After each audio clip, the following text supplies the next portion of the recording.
सोन चिड़ैया खबर उड़ती है। आधुनिक युग में जहां रोजगार के अनगिनत नए अवसर और तकनीकी साधन तेजी से विकसित हो रहे हैं, वहीं छत्तीसगढ़ के जशपुर जिले में कई ग्रामीण आज भी अपनी पारंपरिक आजीविका पर टिके हुए हैं।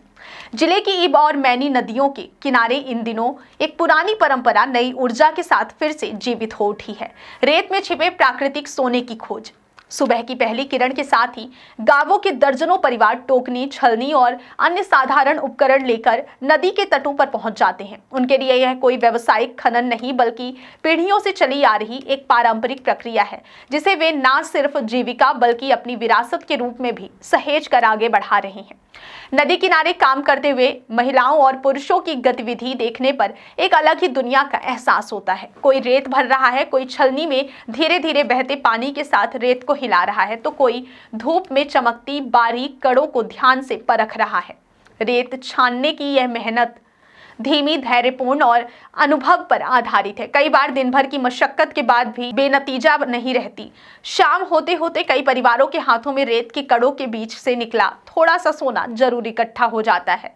साड़ू कछार गांव के इतवारी बाई और दिनेश राम बताते हैं कि यह काम उनके पूर्वजों से चला आ रहा है। उन्होंने बचपन से ही अपने घरों में परिवार के बुजुर्गों को इस प्रक्रिया में लगे देखा था। उनके अनुसार यह काम हमें सिर्फ कमाई ही नहीं देता, बल्कि हमारे परिवार में सदियों से चली आ रही इस परंपरा से भी जोड़ता है। रोज की मजदूरी के बराबर तो आमदनी हो ही जाती है।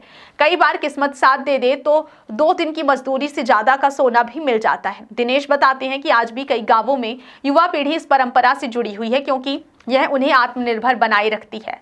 तामा मुंडा, भालू मुंडा, लबाकेश और आसपास के गांवों के लोगों का कहना है कि पहले की तुलना में अब रेत में सोने के कड़ों की मात्रा कम जरूर हो गई है, लेकिन यह काम आज भी उनकी मुख्य आजीविका है। प्राकृतिक बदलाव, नदी की धारा में परिवर्तन और आसपास के क्षेत्रों में खनन गतिविधियों के प्रभाव जैसे कई कारकों ने रेत में मौजूद सोने की मात्रा को प्रभावित किया है। इसके बावजूद ग्रामीणों का दृढ़ विश्वास है कि नदी उन्हें हर दिन कुछ न कुछ जरूर लौटाती है। कभी उम्मीद, कभी रोजगार और कभी वह सोने की झिलमिलाहट जो उनके परिवारों की जरूरतें पूरी करने में सहायक बनती हैं। नदी किनारे का यह दृश्य मेहनत, संघर्ष और आत्मविश्वास की कहानी बयां करता है।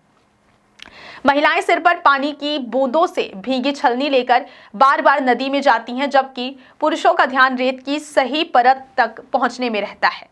यह दृश्य देखकर आधुनिक शहरों की तेज रफ्तार जिंदगी से बिल्कुल अलग एक दुनिया का एहसास होता है। एक ऐसी दुनिया जहां प्राकृतिक परंपरा और परिश्रम आज भी लोगों के जीवन को आकार दे रहे हैं। जशपुर की इब और मैनी नदियों का यही किनारा न सिर्फ इन परिवारों की मेहनत का साक्षी बनता है, बल्कि यह भी दर्शाता है कि किस तरह यह धरती अपने लोगों को आज भी सोने की पारंपरिक चमक से जोड़े हुए है। यह परंपरा सिर्फ आर्थिक गतिविधि नहीं, बल्कि उन परिवारों की सांस्कृतिक धरोहर है जो पीढ़ी दर पीढ़ी इस विरासत को संजोए हुए हैं। सोन चिड़ैया खबर उड़ती है।